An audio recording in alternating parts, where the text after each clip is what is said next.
So I was just discussing with Colin the idea that Dead Man Down is sort of, there's the window dressing of the action and the revenge, but it's really a very sort of intimate character piece about these two characters that each of you play. Absolutely.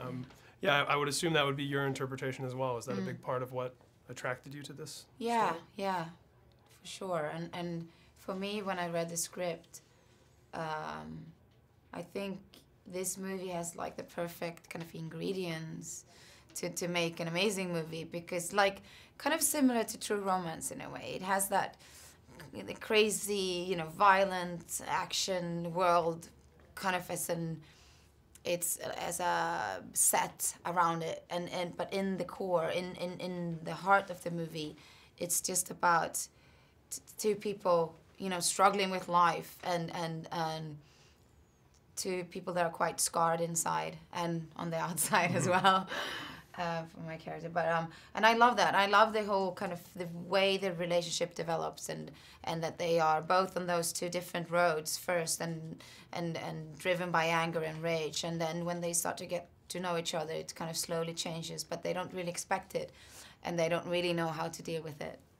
Now, what did you do to sort of prepare to play someone who's been through such a traumatic experience? You know, I always kind of have to ask myself, what do I need to do to become this person, and who is this person? And sometimes I do a lot of research, and, you know, I kind of, changed the way I work out. You know, for some movies I do more, you know, Prometheus, I did a lot of running, and I was working out with a trainer like every day.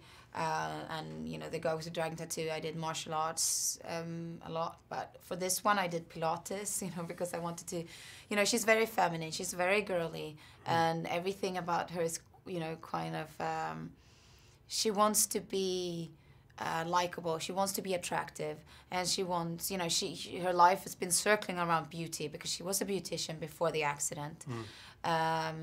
So I think for this one, I talked to Niels a lot.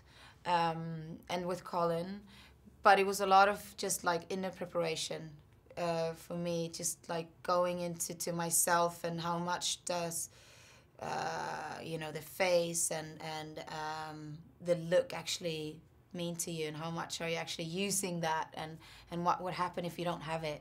And also I came straight from another movie. I had like 5 days to prep this one. Oh wow!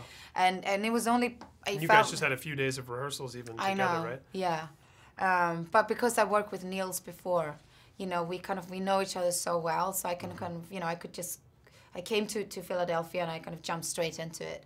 And you don't need to kind of deal with all the polite, you know, dancing around. We could just go straight into what's important. And I think with Beatrice, it's almost like her life is on hold, and she's waiting to find a way out from this limbo reality, and she is convinced that if she could just kind of hit back and destroy that man's life, the man who did this to her, she will be released, and she would, you know, that would be salvation, and she can go back to and start to live again. And then when she get to know Colin, everything kind of changes.